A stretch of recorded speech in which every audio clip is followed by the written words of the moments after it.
નમસ્કાર વિદ્યાર્થી મિત્રો, મારી યુટ્યુબ ચેનલ સંજય પટેલમાં આપ સૌનું હાર્દિક સ્વાગત છે. મિત્રો, આજના વિડીયોની અંદર આપણે ધોરણ 7 વિષય છે ગુજરાતી, જેનો પાઠ 9મો, જેનું નામ છે રત્ન ભોજન. આ પાઠના સમજૂતી અને મેળવવાના છીએ. વિદ્યાર્થી મિત્રો, જો તમે મારી ચેનલમાં નવા હોય તો મારી ચેનલને જરૂરથી સબસ્ક્રાઇબ કરો. વિડીયો સારો લાગે તો લાઇક કરો, શેર કરો અને બેલ નોટિફિકેશન ઓન કરો, જેથી મારા આગળના નવા વિડીયો પણ આપને મળતા રહે. તેમજ વિદ્યાર્થી મિત્રો, આ પાઠના સ્વાધ્યાયની PDF જોવા માટે પ્લે સ્ટોરમાં જઈ અમારી એપ્લિકેશન વિશ્વગુરુ STD 1 થી 12 ગુજરાતી ડાઉનલોડ કરી તમારા મોબાઈલમાં ઇન્સ્ટોલ કરો. જે તમે શરૂ કરશો તો તમને આ પ્રકારે જોવા મળશે, જેમાં બધા ધોરણની અંદર તમને ધોરણ બતાવશે.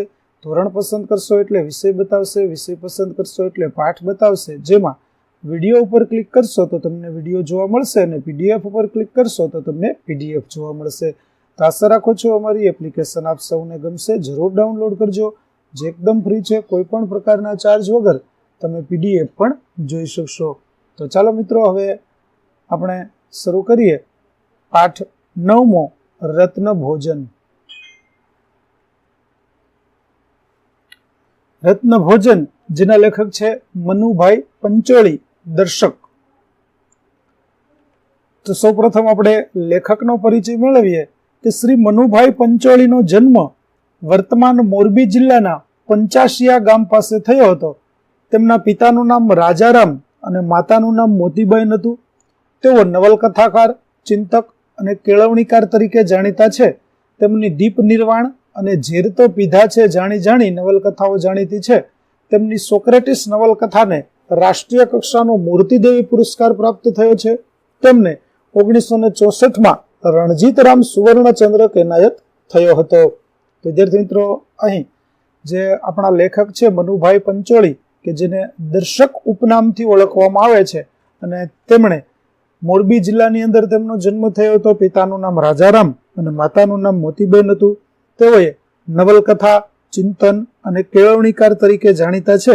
તેમના જાણીતી નવલકથાઓમાં દીપ નિર્વાણ અને ઝેર તો પીધા છે જાણી આ એમની જાણીતી નવલકથા છે. આ સિવાય એમની સોક્રેટિસ નામની જે નવલકથા છે, તેમને રાષ્ટ્રીય કક્ષાનો મૂર્તિદેવી પુરસ્કાર પ્રાપ્ત થયો છે. 1964માં તેમને રણજીતરામ સુવર્ણચંદ્રક પણ એનાયત કરવામાં આવ્યો છે.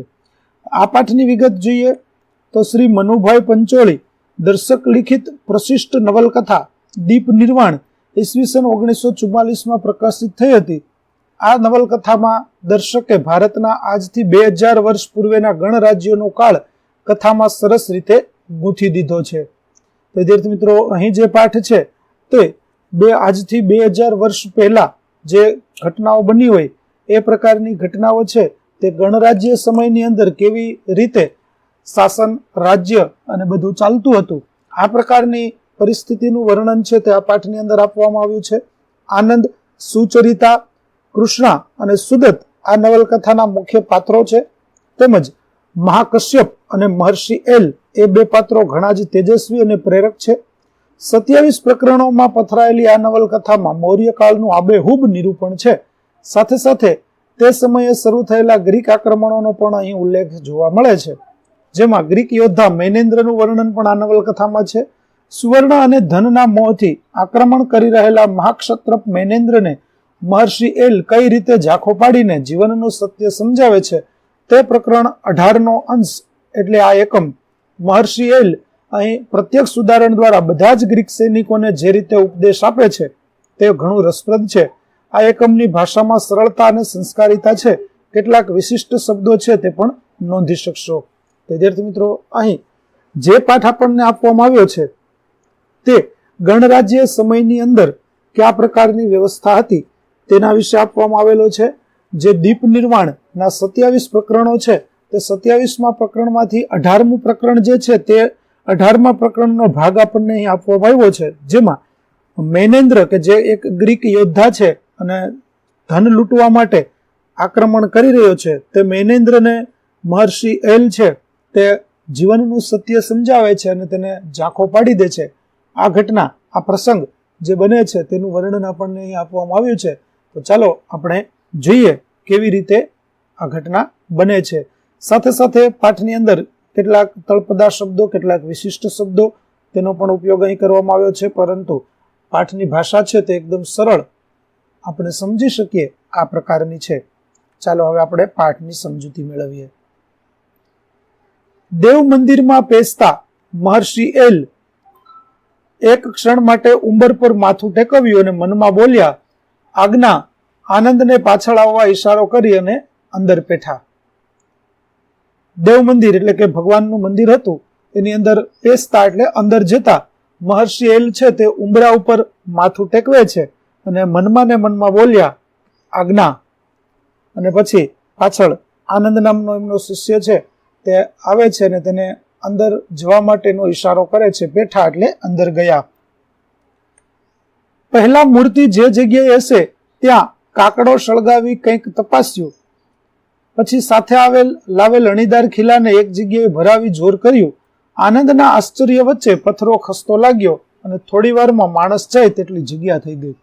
વિદ્યાર્થી મિત્રો, જૂના સમયની અંદર મંદિરોમાં આવી રીતે ગુપ્ત દરવાજાઓ છે તે રાખવામાં આવતા અને કાકડો એટલે કે લાકડી ઉપર કપડું વીંટી અને જે સળગાવવામાં આવે જેને કાકડો કહેવાય, આપણે મશાલ જેને કહીએ, આ પ્રકારે કાકડાના અજવાળે કંઈક જુએ છે અને એક અણીદાર ખીલ્લો છે તે એક જગ્યાએ મહર્ષિ એલે ભરાવ્યો અને તેના કારણે એક દરવાજો છે તે ખુલ્યો અને થોડી વારમાં માણસ અંદર જઈ શકે તેટલી દરવાજામાં જગ્યા થઈ. આનંદ છે તે આ બધું જોઈ અને ખૂબ જ નવાઈ પામતો હતો, તેને આશ્ચર્ય થતું હતું. થોડી વાર બેસીએ, ગર્ભગૃહમાં હવા જવા દે. થોડી વારે કાકડો સળગાવી અંદર પેઠા.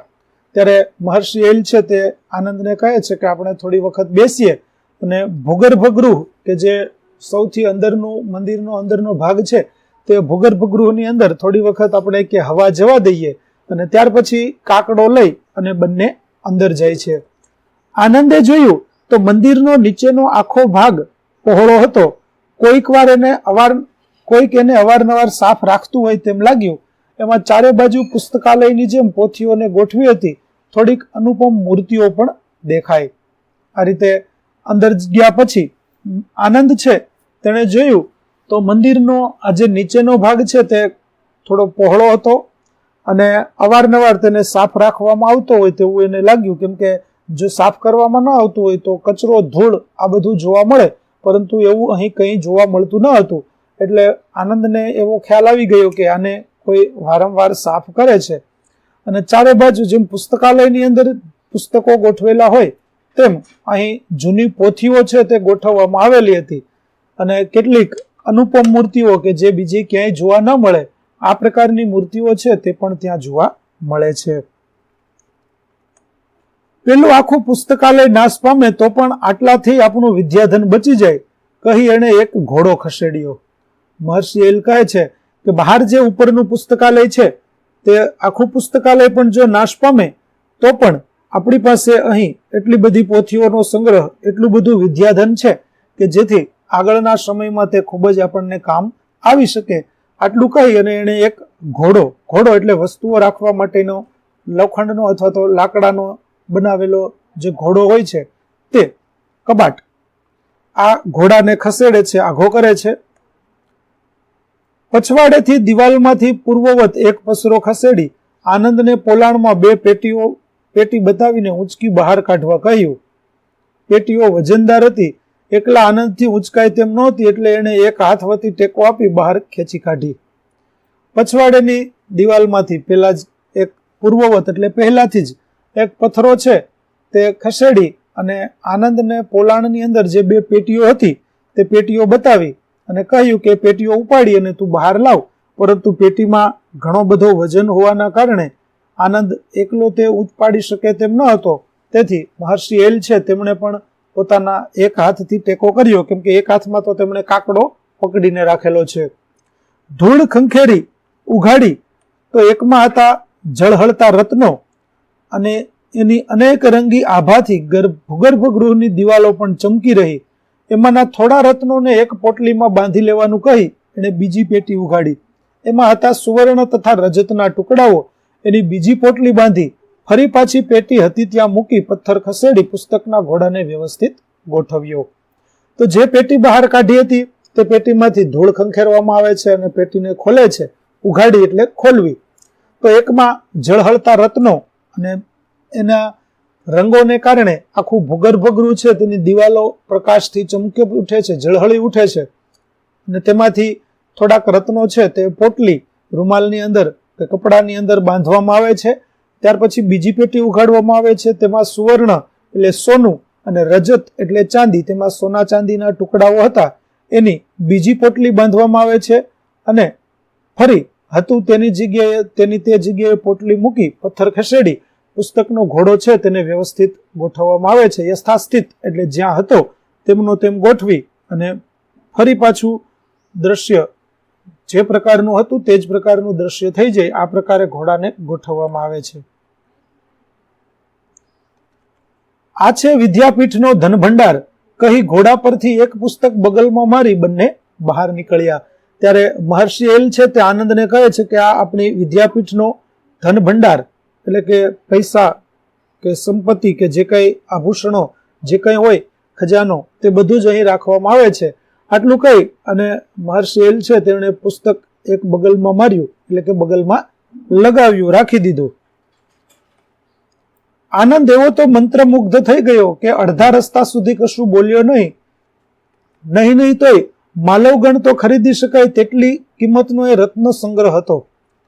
આનંદ છે તે આ બધું જોઈ અને ભાન ભૂલી જાય છે અને મંત્રમુગ્ધ થઈ જાય છે અને તે થોડે સુધી અડધા રસ્તા સુધી તો કશું બોલતો નથી, પણ છેલ્લે નહીં ને તોય તેને વિચાર આવે છે કે આ રત્ન સંગ્રહ, આ જે આભૂષણો, આ ખજાનો એ એટલો તો છે જ કે જેનાથી માલવગણ કે જે એક રાજ્ય છે તે માલવગણને ખરીદી શકાય, આટલું રાજ્ય ખરીદી શકાય એટલો ધન સંગ્રહ તો આપણી પાસે છે જ. ત્યારે આનંદ છે તે મહર્ષિ એલને પ્રશ્ન પૂછે છે કે આટલું ધન છતાં આપ કેમ વિદ્યાલય ઊભું કરતા નથી?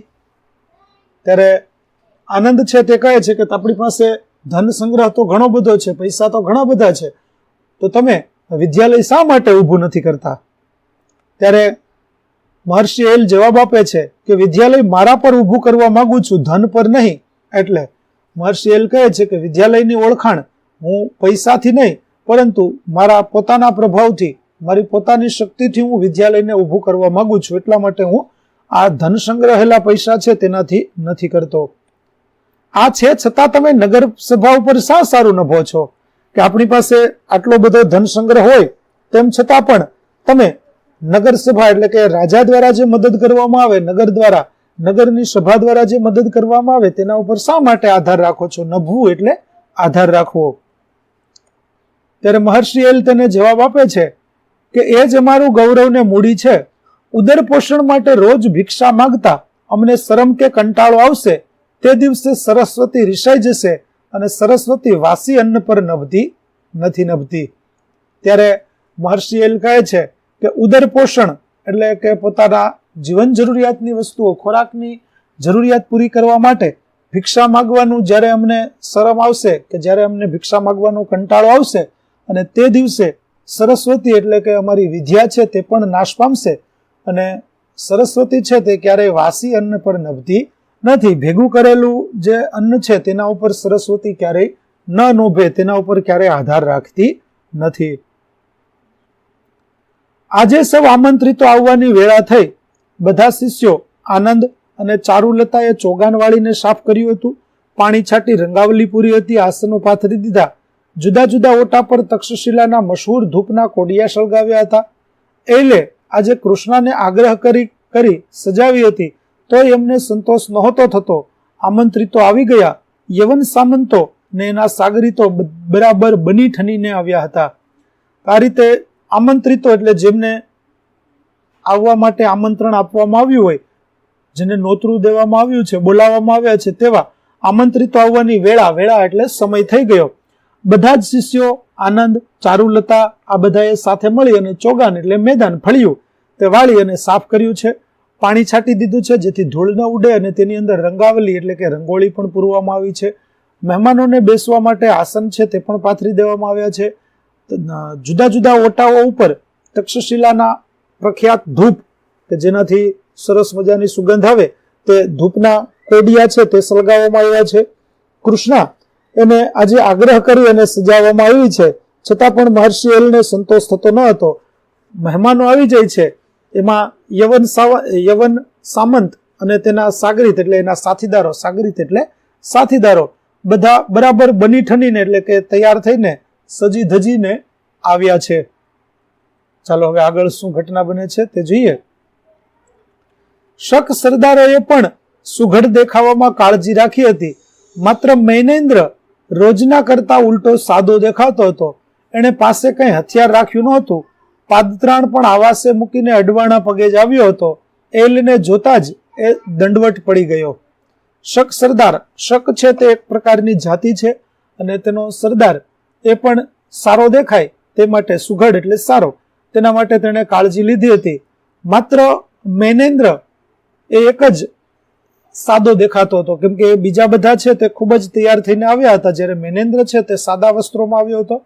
તેણે પોતાની પાસે કઈ હથિયાર નહોતું રાખ્યું અને પાદત્રાણ એટલે પગરખા, ચપ્પલ, એ આવાસ એટલે જ્યાં તેમનો ઉતારો હતો ત્યાં જ મૂકી અને અડવાણા પગે એટલે ખુલ્લા પગે, ઉઘાડા પગે તે આવ્યો હતો. અને આવતા વેત જ મહર્ષિ એલને જોતા તે દંડવટ પડી ગયો. દંડવટ એટલે જેમ લાકડી નીચે પડી હોય તેવી રીતે લાંબા થઈ અને તે મહર્ષિ એલને પ્રણામ કરે છે.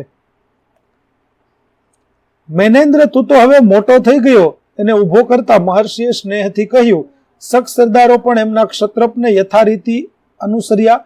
યવન સામંતને પણ ન છૂટકે અનુસરવું પડ્યું. તો મૈનેન્દ્રને મહર્ષિ એલ કહે છે કે હવે તું મોટો થઈ ગયો અને સ્નેહથી, પ્રેમથી તેને ઊભો કરે છે. ત્યારે શક સરદારો છે તે પણ મહર્ષિ એલને નમસ્કાર કરે છે અને યવન સામંતો છે તેઓ પણ ન છૂટકે એ અનુસરવું પડે છે. એટલે કે જે મૈનેન્દ્રએ કર્યું એટલે કે દંડવટ પ્રણામ છે તે બધા લોકો કરે છે. મૈનેન્દ્રને એના સરદારોની પંક્તિ એક રાખી હતી. અન્ય સૌ સામી પંક્તિમાં બેઠા. થોડી વારે અંદરથી પીરસાઈને થાળ આવવા માંડ્યા. મૈનેન્દ્ર અને એના સરદારો છે તેની પંક્તિ એટલે હાર, જમવા માટે તેમને બોલાવ્યા હતા અને બધાને એક હારની અંદર બેસાડવામાં આવ્યા હતા. સામેની પંક્તિમાં બીજા બધા બેઠા હતા. થોડી વાર થઈ ત્યાં થાળી છે જમવાની, ભોજનનો થાળ છે તે તૈયાર થઈ અને અંદરથી આવે છે. સૌને નવાઈ લાગી કે શક સરદારોના થાળમાં ભોજન સામગ્રીની જગ્યાએ રત્નો અને સુવર્ણ રજતના ટુકડા પીરસ્યા હતા. અન્ય સૌના થાળમાં હતો કંસાર.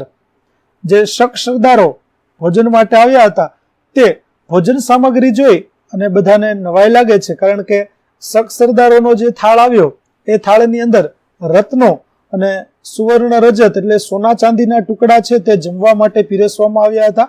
અને બાકીના બધા લોકો છે તેમના માટે કંસાર, કે જે ઘી, ચોખાનો લોટ અને ખાંડ નાખી અને બનાવવામાં આવતી જે વાનગી છે, ખાસ કરીને લગ્નની અંદર કંસાર બનાવવામાં આવે છે, તેવો કંસાર પીરસવામાં આવ્યો હતો. શક સરદારોએ પહેલા તો ભોજનની સાથે આ ભેટ તરીકે હશે એમ ધાર્યું, પણ બધાને પીરસાયું છતાં એમના થાળમાં કશું જ બીજું ન આવ્યું. ત્યારે તે વિચારમાં પડ્યા. શક સરદારોને એમ હતું કે અમે ભોજન માટે આવ્યા છીએ અને અમને આ ભેટ સ્વરૂપે આપવામાં આવ્યું હશે એમ વિચારી અને થોડી વાર રાહ જોઈ, અને પરંતુ બધાને પીરસાયું તેમ છતાં તેમના થાળમાં કશું આવતું નથી. અને ત્યારે શક સરદારો છે તે વિચારમાં પડી જાય છે. ત્યારે મહર્ષિ એલ કહે છે કે હા, શરૂ કરો જમવાનું. મહર્ષિ એલ પછી કહે છે કે ચાલો બધાનું જમવાનું શરૂ કરો. વિદ્યાર્થીઓ જમવા માંડ્યા. યવન સામંત ને એના સરદારો મહાક્ષત્રપનું રખે અપમાન થઈ જાય એ બીકે હાથમાં કોળીઓ રાખીને બેસી રહ્યા. એલ તો નિરાતે નીચું જોઈને જમતા હતા. મૈનેન્દ્ર નીચું જોઈને બેઠો હતો. તેના મોં પર વાદળી પથરાઈ હતી. વિદ્યાર્થી છે તે બધા જમવા લાગ્યા, કેમ કે જેમની થાળમાં કંસાર આવ્યો હતો તે લોકોએ તો પોતાનું ભોજન શરૂ કરી દીધું, પરંતુ યવન અને સામંતના સરદારો છે તે મહાક્ષત્રપનું માન રાખવા માટે થઈ, અપમાન ન થાય તે માટે સુવર્ણ રજતના ટુકડા કે રત્નના ટુકડા છે તે હાથમાં લઈ અને બેસી રહ્યા, પરંતુ સુવર્ણ કે રજત છે તેને ખાઈ શકાય તો નહીં. મહર્ષિ એલ છે તે નિરાતે નીચું જોઈ અને જમતા હતા. મૈનેન્દ્ર છે તે પણ નીચું જોઈ અને બેઠો હતો. તેના ચહેરા ઉપર વાદળી પથરાઈ એટલે કે તે શરમાય છે. ઓચિંતાનું ઊંચું જોઈને શક સરદારોને શાસ્ત્ર નિધિએ પૂછ્યું, અરે આપ જમતા નથી? કૃષ્ણ અતિથિઓને આટલું જ કેમ પીરસ્યું? વધુ સામગ્રી લાવતો બહેન. ત્યારે શક સરદારો છે તે ઊંચિંતાનો ઊંચું જોઈ ને શાસ્ત્ર નિધિ નામનો એક શિષ્ય હતો તે ઊંચું જોઈ ને શક સરદારોને કહે છે કે અરે તમે કેમ જમતા નથી? ત્યારે કૃષ્ણને કહે છે કે અતિથિઓ એટલે કે મહેમાનોને તે આટલું જ કેમ ભોજન આપ્યું છે? થોડું વધારે ભોજન આપો, લાવો સામગ્રી આપો બહેન, તેને જમવાનું આપો. આ રીતે તમે અહીં જોઈ શકો છો કે રત્ન ભોજન માટે બધાને બેસાડવામાં આવ્યા છે તે દ્રશ્ય છે.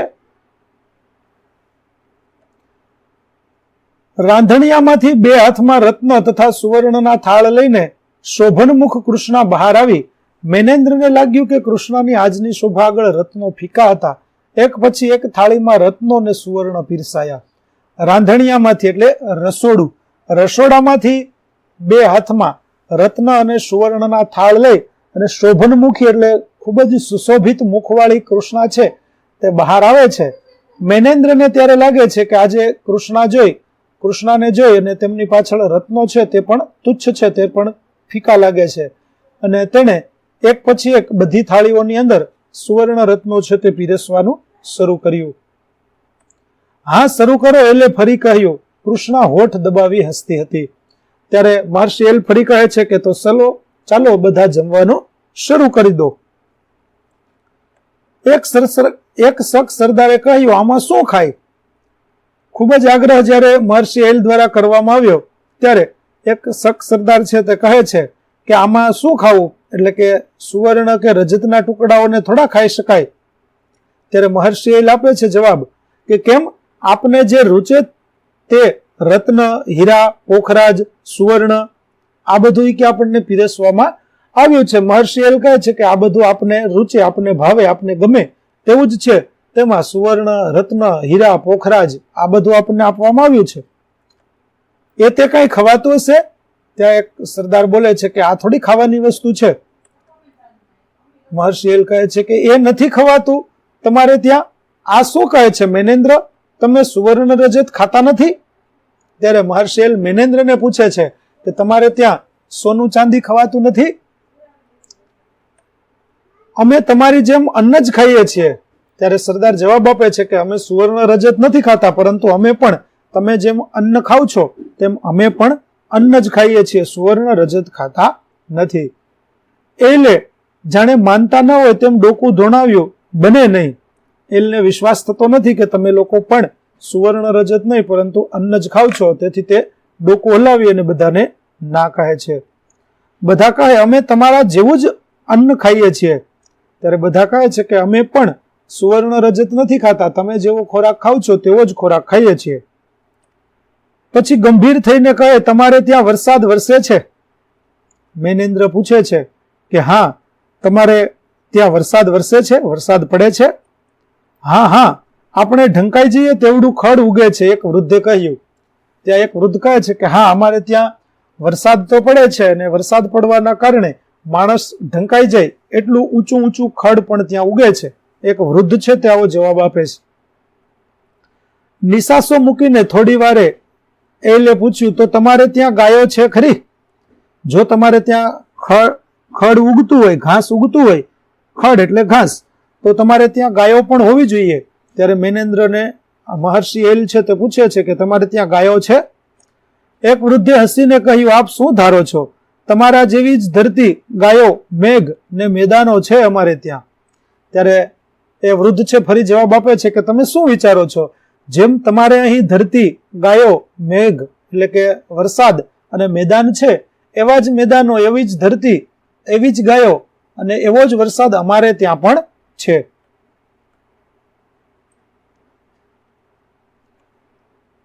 એટલે વધુ મોટો નિસાસો મૂકીને કહ્યું હા, હવે સમજ્યો. મેનેન્દ્ર ગુરુની રીતથી સાવ અપરિચિત નહોતો.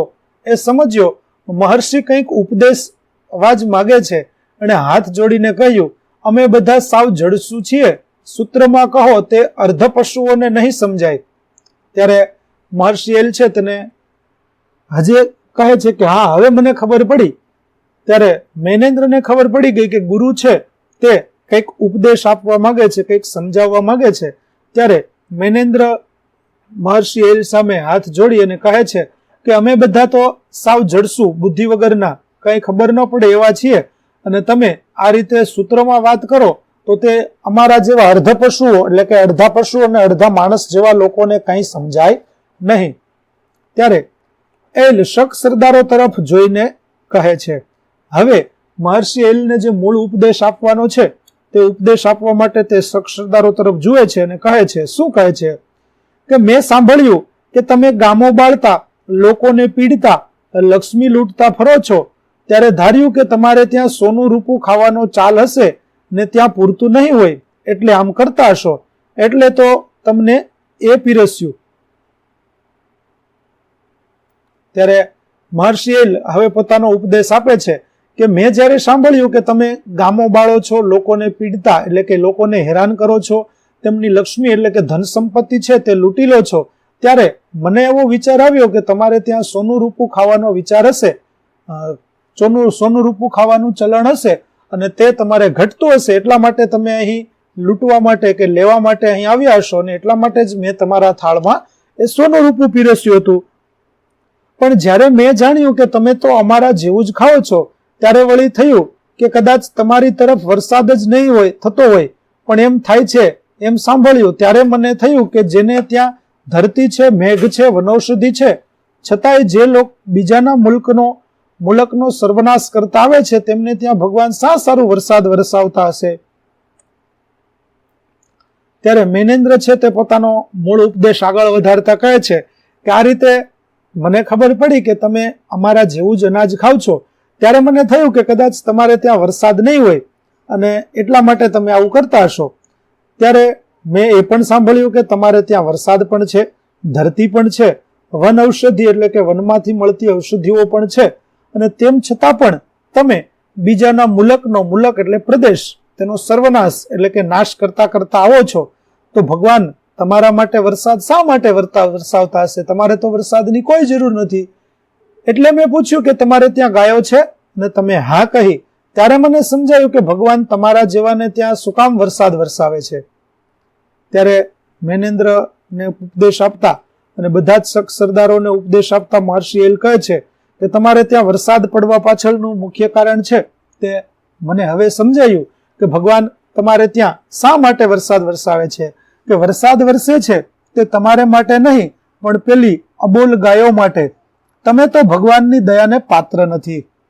ત્યારે મહર્ષિ એલ તેને કહે છે કે તમારે ત્યાં ગાયો છે, તો એ ગાયોને પૂરતો આહાર મળે, પૂરતો ખોરાક મળી રહે, એટલા માટે તમારે ત્યાં વરસાદ વરસે છે, તમારા કોઈના માટે વરસાદ વરસતો નથી. બાકી તો તમે તો દયાને પાત્ર પણ નથી, અને ભગવાન તમારા માટે વરસાદ વરસાવે પણ નહીં. એલના ગંભીર અવાજમાં જાણે પુણ્ય પ્રકોપ દેખાતો હતો. પુણ્ય પ્રકોપ એટલે સારા હેતુ માટે થઈને કરવામાં આવતો જે ગુસ્સો, તેને પુણ્ય પ્રકોપ કહેવાય, અને મહર્ષિ એલના અવાજમાં આવો પુણ્ય પ્રકોપ જોવા મળતો હતો.